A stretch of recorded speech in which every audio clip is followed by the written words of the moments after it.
Assalamualaikum warahmatullahi wabarakatuh. Selamat pagi anak-anak, selamat berjumpa kembali pada pembelajaran daring atau pembelajaran jarak jauh yang kali ini menerangkan tentang sejarah kebudayaan Islam kelas 6 bab yang ke-6, yaitu bab tentang Sunan Kalijogo. Ya anak-anak, bab ke-6 ini sebenarnya adalah sudah masuk bab untuk semester kedua. Tapi karena kelas 6 ini waktunya sempit, makanya walaupun kita masih di semester 1, semester 2 sudah kita ajarkan, yaitu tentang Sunan Kalijogo. Tapi materinya tetap ya melanjutkan yang kemarin, yaitu tentang Sunan atau Wali Songo yang menyebarkan agama Islam di daerah Indonesia. Pada pertemuan kali ini, kompetensi dasar yang harus kalian kuasai adalah yang pertama, yaitu kompetensi sikap spiritual, yaitu 1.6, menghargai nilai-nilai positif dari peran Sunan Kalijogo dalam mensiarkan Islam di Indonesia. Kemudian yang kedua yaitu sikap sosial 2.6, yaitu menjalankan sikap tanggung jawab, percaya diri, toleran, dan santun.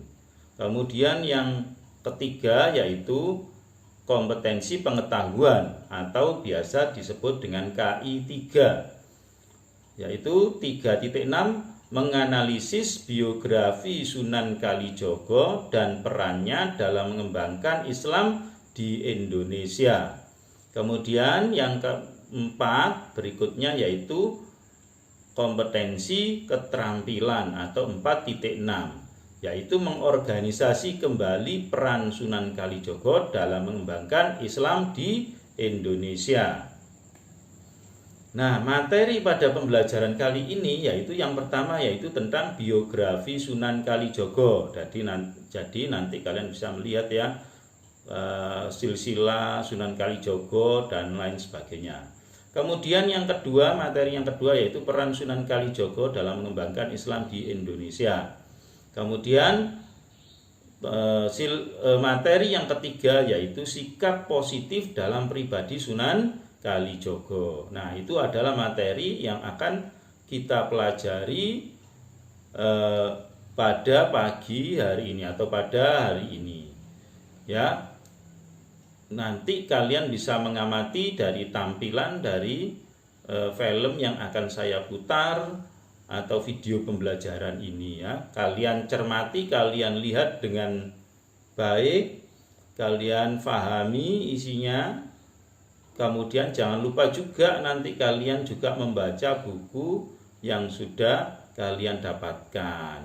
LKS juga bisa dipakai untuk tambahan dari materi yang akan saya sampaikan ini. Nah, berikut ya kalian bisa lihat di situ ada gambar daripada makam daripada Sunan Kalijogo. Nah, ada yang pernah ke sana? Nah, sebenarnya kalau tidak kondisi pandemi seperti ini, biasanya anak-anak kelas 6 nanti diajak ke sana ya, ke daerah Kadilangu, berada di Jawa Tengah.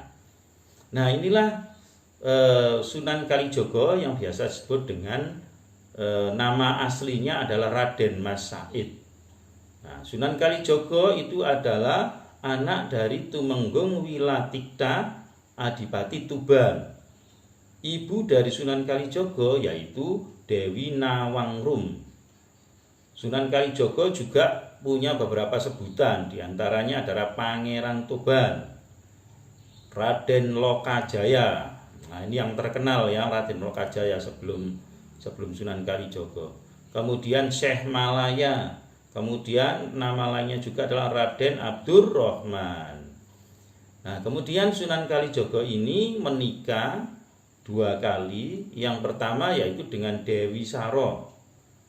binti Maulana Ishaq. Jadi Dewi Saro ini adalah saudara daripada Sunan Giri, yaitu anak dari Maulana Ishaq, saudara Sunan Giri. Kemudian menikah lagi dengan Dewi Saroka binti Sunan Gunung Jati, atau anak atau putri dari Sunan Gunung Jati. Dari Dewi Saro, Sunan Kalijaga mempunyai beberapa putra dan putri. Yang pertama menjadi Sunan juga, yaitu Sunan Muria. Kemudian yang kedua Dewi Rukoya, dan yang ketiga Dewi Sofia. Kemudian dari Dewi Saroka juga mendapatkan putra dan putri. Yang pertama Raden Pambayun, Nyai Ageng Panenggak, Sunan Hadi, dan seterusnya. Masa muda Sunan Kalijaga, sejak kecil mendapat didikan agama yang baik karena hidup di lingkungan Kadipaten Tuban. Jadi seorang ningrat, ya, seorang anak dari bupati. Ya, sejak kecil dia mendapatkan didikan agama yang baik karena hidupnya di lingkungan Kadipaten. Tetapi anak-anak pada masa muda Sunan Kalijaga ini ada beberapa kejadian yang membuat Sunan Kalijaga, nah ini ya, tidak suka melihat sedih rakyat yang menderita kelaparan karena musim kemarau. Jadi Sunan Kalijaga ini walaupun dia seorang ningrat, dia itu selalu bergaul dengan rakyat jelata. Sunan Kalijaga selalu melihat kondisi rakyat jelata. Kemudian, nah ini yang akhirnya terkenal dengan sebutan Berandal Lokajaya. Karena melihat tidak bisa melihat rakyatnya sedih, Raden Said akhirnya mencuri bahan makanan milik orang-orang kaya di Kabupaten Tuban untuk membantu rakyat miskin, untuk membantu rakyat Tuban yang miskin. Tapi yang dilakukan tidak baik, yaitu mencuri. Walaupun tujuannya baik, tapi kalau caranya tidak baik itu tidak dibolehkan, ya. Kemudian karena sikap dari Raden Said atau Sunan Kalijaga itu, orang tuanya sangat kecewa sehingga Raden Said diusir dari Kabupaten Tuban. Nah, setelah diusir dari Kabupaten Tuban, akhirnya Raden Said itu nanti berkelana, ya, ke hutan dan menjadi seorang perampok yang ketika itu nanti disebut dengan sebutan Berandal Lokajaya. Tapi ya seperti tadi, merampoknya untuk apa? Merampoknya untuk dibagikan kepada rakyat miskin. Nah, Raden Said membersihkan jiwa. Nah, ini nanti pada suatu ketika pada saat Raden Said melakukan perampokan, itu nanti Raden Said akan bertemu dengan seorang wali, ya. Nah, ini menetap di hutan Jatiwangi untuk merampok harta para hartawan dan orang kaya yang pelit dan tidak membayar zakat. Atau ini pokoknya merampok orang-orang kaya, orang-orang yang lewat di daerah hutan Jatiwangi tersebut, ya. Tapi dipakai untuk apa? Sekali lagi dipakai untuk membantu rakyat miskin.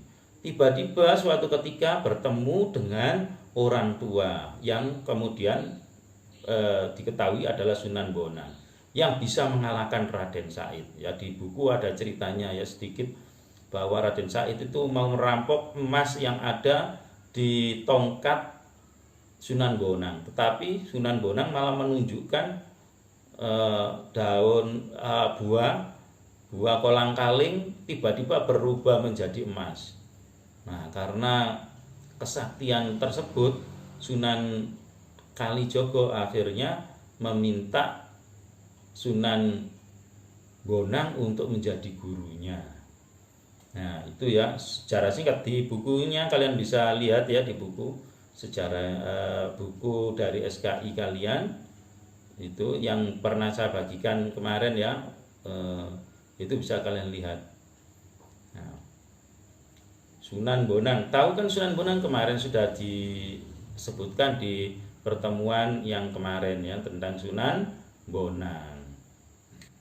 Akhirnya Raden Said ingin menjadi murid Sunan Bonang. Diberi syarat disuruh menjaga tongkatnya di pinggir sungai. Nah, tapi karena saking kepinginnya dia berguru kepada Sunan Bonang, dia dengan taat menjaga tongkatnya tersebut di pinggir sungai selama beberapa bulan, ditinggal oleh Sunan Bonang. Nah, itu adalah salah satu ciri seorang murid yang taat. Apapun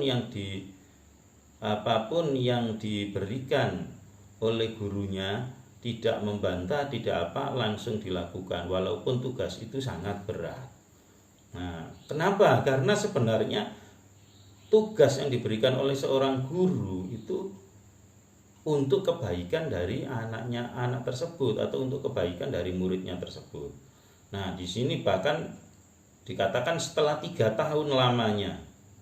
Ya, ada beberapa riwayat yang mengatakan 3 bulan. Tapi di sini di buku kalian itu menyebutkan bahwa setelah 3 tahun lamanya akhirnya Sunan Bonang datang mengambil tongkatnya, dan tiba-tiba ternyata di situ Raden Said masih tetap menjaga tongkatnya tersebut. Ya, dengan taat, dengan ini tetap menjaga tongkatnya tersebut. Akhirnya Raden Said diangkat menjadi murid Sunan Bonang dan dibawa ke Tuban untuk diajari ilmu agama dan ilmu-ilmu yang lainnya, ilmu tentang kehidupan dan lain sebagainya. Itu syarat pertamanya sudah dilakukan, yaitu taat terhadap guru. Nah, akhirnya Akhirnya Sunan Kalijogo mewarisi dari ilmu Sunan Bonang. Sunan Kalijogo juga akhirnya menjadi seorang waliullah.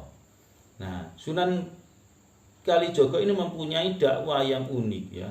Beliau sangat arif dan bijaksana dalam berdakwah. Berdakwahnya menggunakan kesenian dan kebudayaan sebagai sarana dakwah, yaitu seni ukir, wayang kulit, dan tembang suluk.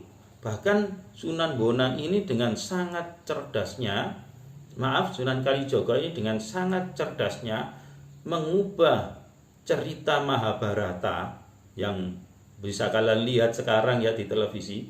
Mahabharata itu cerita Hindu diubah menjadi cerita Islam. Ya, dengan menampilkan punakawan. Kalau kalian lihat ini tidak ada punakawannya kalau yang film biasanya itu.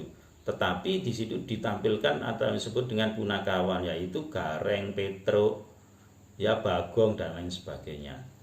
Nah, kemudian berdakwah di Jawa Tengah dan Barat, di Jawa Barat. Jadi dakwah dari Sunan Kalijogo Jawa Tengah dan Jawa Barat. Nah, karena kebudayaan yang dia pakai tadi, maka banyak sekali peninggalan-peninggalannya. Di antaranya adalah tembang suluk, lir-ilir, dan gundul-gundul pacul. Kemudian kebudayaannya dia menggagas baju takwo, perayaan sekaten di Jogja ya, grebek maulud di Jogja juga, lakon carangan layang Kalimosodo. Nah, ini adalah salah satu bentuk dari lakon Mahabharata yang dijadikan Islam ya, Kalimosodo. Petruk Dadi Ratu atau Petruk Jadi Raja ini juga sama ya, memasukkan unsur Islam ke dalam cerita Mahabharata. Tata alun-alun kota Demak dan lain sebagainya. Peninggalan Sunan Kalijogo berikutnya yaitu Masjid Kadilangu yang berada di desa Kadilangu, Demak, Jawa Tengah. Ya, kemudian makam Sunan Kalijogo berada di Kadilangu, Demak, Jawa Tengah. Seperti yang saya sampaikan tadi. Demikian anak-anak video atau sejarah singkat tentang Sunan Bonang yang tentang Sunan Kalijogo yang bisa kalian lihat tadi ya. Tentunya masih banyak kekurangan ya dari cerita tadi atau dari tampilan tadi, masih banyak kekurangan dan masih sangat singkat ya anak-anak, masih sangat singkat. Untuk itu kalian harus membaca buku yang sudah saya berikan dan juga LKS untuk menambah wawasan kalian. Nah, tapi dari tampilan tadi bisa kita simpulkan ya. Yang pertama yaitu Raden Syahid atau Sunan Kalijogo adalah putra Tumenggung Wilatikta yang bersambung silsilahnya dengan Sayyidina Abbas bin Abdul Muthalib, paman Rasulullah Shallallahu Alaihi Wasallam. Kemudian yang kedua, belajar ilmu agama kepada Sunan Bonang dan Syekh Siti Jenar. Kemudian yang ketiga, berperan penting dalam menanamkan nilai-nilai Islam melalui seni wayang, tembang, dongeng, dan permainan anak, serta mempertahankan tradisi, budaya, dan kearifan lokal. Ya, diantaranya seperti yang saya sebutkan tadi, Sunan Kalijogo ini sangat cerdas sekali, tidak mengubah kebudayaan yang Hindu yang ada di Indonesia, tetapi memasukkan unsur-unsur Islam ke dalam budaya-budaya Hindu tersebut, sehingga lambat laun banyak orang-orang Jawa dan Indonesia yang masuk Islam. Kenapa? Karena mereka melihat bahwa kearifan dari cara para wali songo, khususnya Sunan Kalijogo ini dalam menyebarkan agama Islam. Yang keempat, Sunan Kalijogo adalah sosok yang tekun, istiqomah, toleran, dan seorang seniman yang kaya dengan gagasan dan visioner di zamannya, atau seorang seniman yang sangat cerdas, yang sangat jenius. Seperti yang saya sampaikan tadi ya, cerita Mahabharata, cerita ribuan tahun yang lalu diubah menjadi cerita yang bernilai Islam. Ya, yang saya ceritakan sedikit ya, di dalam cerita itu ada yang unsur Islamnya ya. Kalau cerita Mahabharata, setelah perang Baratayuda dimenangkan oleh Pandawa 5. Nah, itu nanti satu persatu Pandawa itu meninggal karena usianya meninggal. Arjuna meninggal, Bima meninggal, tinggal satu yang tidak bisa meninggal, yaitu Yudhistira. Nah, kenapa Yudhistira kok tidak bisa meninggal? Tapi ini yang versi Sunan Kalijaga ya. Kenapa Yudhistira kok tidak bisa meninggal? Yudhistira tidak bisa meninggal karena Yudhistira mempunyai satu jimat yang disebut dengan jimat Kalimosodo, di mana jimat Kalimosodo itu membuat orang tidak bisa meninggal walaupun dibunuh menggunakan senjata apapun, dia tidak akan bisa meninggal. Kecuali ada orang yang bisa membacakan atau yang bisa membacakan jimat tersebut. Nah, singkat ceritanya ya, Yudhistira ini nanti karena teman-temannya saudara-saudara yang sudah meninggal semuanya, sudah sangat tua, kepingin meninggal, sudah tidak mau lagi hidup, kepingin meninggal. Nah, kemudian dia berkelana mencari siapa orang yang bisa membacakan jimatnya tadi. Nah, bertemulah kemudian dengan seorang wali, seorang ulama. Nah, ternyata setelah dibacakan jimat Kalimosodo itu adalah 2 kalimat syahadat, yaitu asyhadu alla ilaha illallah wa asyhadu anna muhammadar rasulullah. Nah, karena itulah pesan dari Sunan Kalijogo bahwa jangan kamu mati sebelum kamu membawa 2 kalimat syahadat, atau jangan sampai kamu mati sebelum masuk Islam, sebelum menjadi orang muslim, sebelum menjadi orang Islam. Nah, itu secara singkat bagaimana Sunan Kalijogo memasukkan unsur Islam ke dalam cerita Baratayuda yang sebenarnya adalah cerita Hindu sudah ribuan tahun yang lalu. Nah, itu ya anak-anak, itu saja yang bisa saya sampaikan. Semoga bermanfaat. Jangan lupa ya, minggu depan nanti akan ada tugas penilaian harian tentang Sunan Derajat dan Sunan Kalijogo. Wassalamualaikum warahmatullahi wabarakatuh.